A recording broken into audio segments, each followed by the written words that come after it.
Hey YouTube, how's it going? Errol here, the Comic Chief. Hopefully you're liking these recent reads. I need another name for this series though. I'm still brainstorming. If you think of anything, please let me know. So today we will be reviewing Conan the Barbarian. That's right, it's another Jason Aaron book. And this is issue number 276.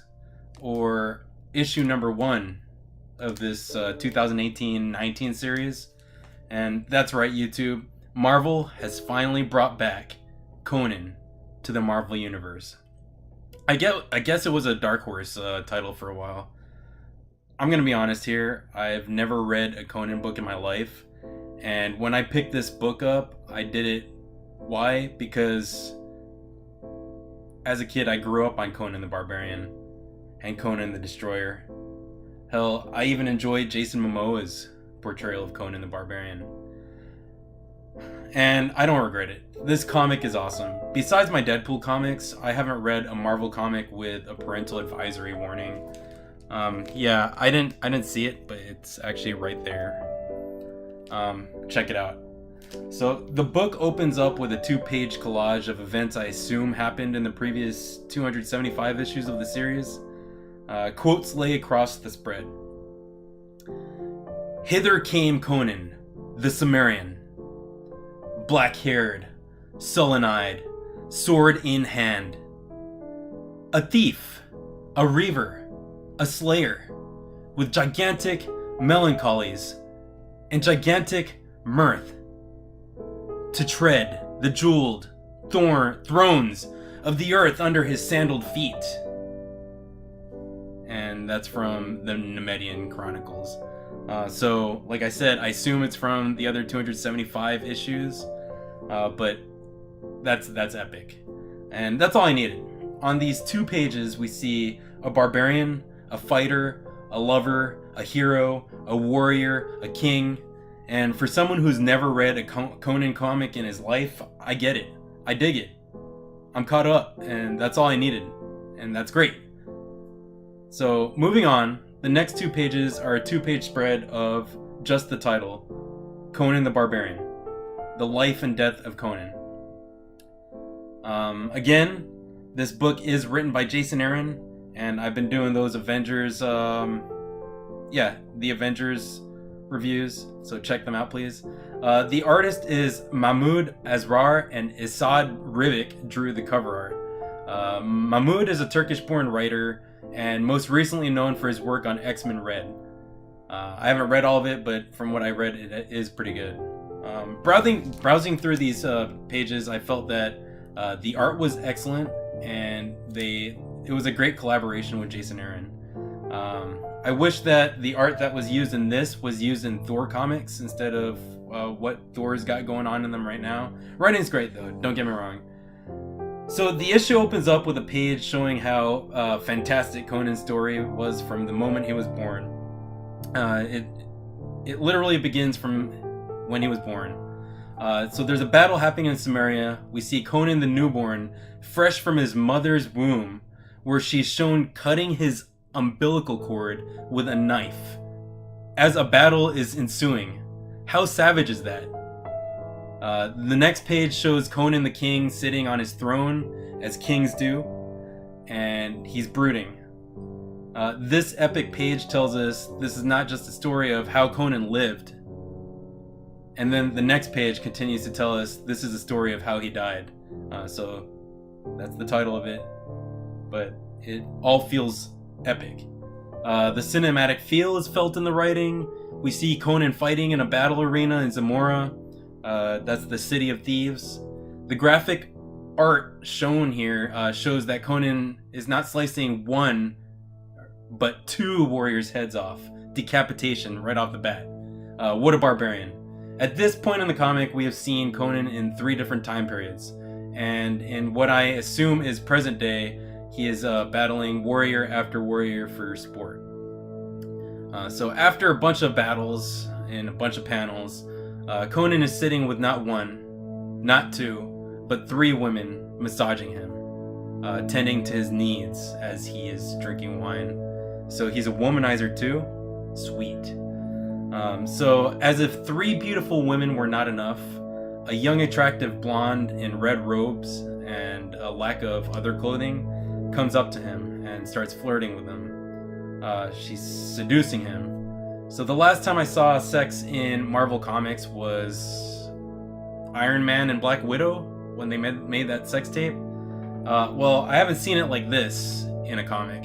And what you do see is Conan, like a man does, rip her clothes off and throw them to the ground as he starts making love to her on the bed.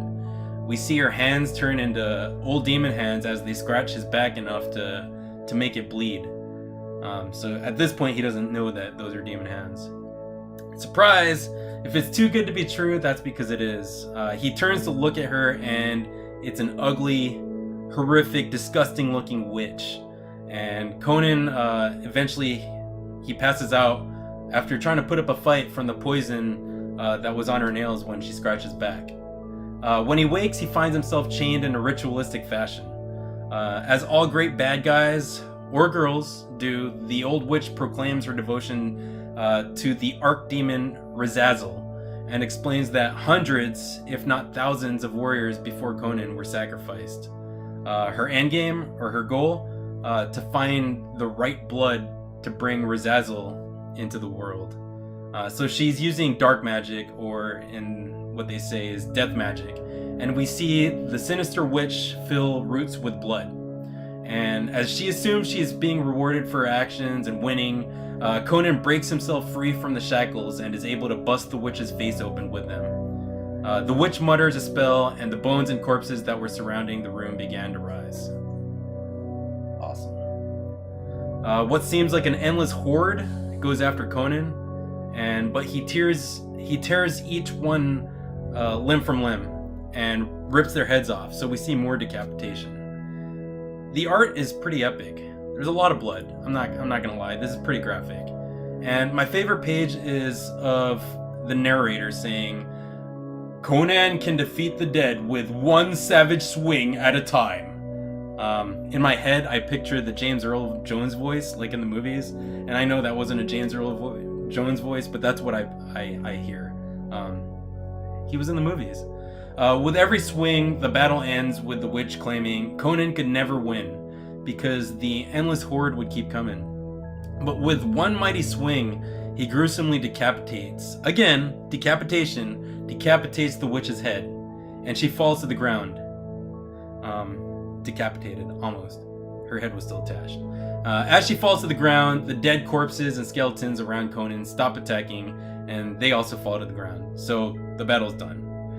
Conan, this book truly feels like an issue that's jaw-dropping, just like in the movies. Continuing, he climbs the steps of the tower that he was just enslaved in, and he torches the tower, burning everything that was left into ashes. The comic book fast forwards to many years later, so there are a lot of time jumps, but it's only 3 time periods I can see. And we once again see King Conan, sword in hand, killing an enemy in the battleground of a place called Aquilona. It would seem that these many years later, King Conan was just as barbaric as he was those many years ago, and still heroic and badass as those many years ago. As Conan is scouring the remains on the battleground, he comes across 2 children gathering corpses into their wagon. Is that creepy or what? 2 young children who seem innocent. It's creepy. And what's more creepy than 2 kids in the middle of a blood-soaked battlefield gathering corpses and talking about fine wine? It's when they claim that their adoptive mother taught them that they were gathering this fine wine, or these bodies, for fuel for what's to come after. And what that was for the glory of Razazel. So, plot twist, a small panel cuts to Conan's eyes wide open. He's actually terrified. You could actually see that in the art. And he's genuinely surprised when the bodies on the cart fly off, because what was underneath them was the corpse of the same witch that he defeated those many years ago. So she's still alive, surprise. So as Conan and the witch tussle, the issue ends with Conan being stabbed in the back with not one but 2 knives, one from the boy, one from the little girl, those 2 children, and that's it. So while I normally would be pissed for the book leaving on such an epic cliffhanger, it's okay because the 2nd issue comes out this week. And yeah. So what do you think, YouTube? Should I continue reviews like this? Should I continue them on this ongoing series? I thought it was pretty awesome. Well, it doesn't matter because I'm still gonna do the reviews on this. But no, go ahead and put it in the comment section below. You're gonna have to check it out for yourself. Thank you for watching, YouTube. Stay tuned for the next video.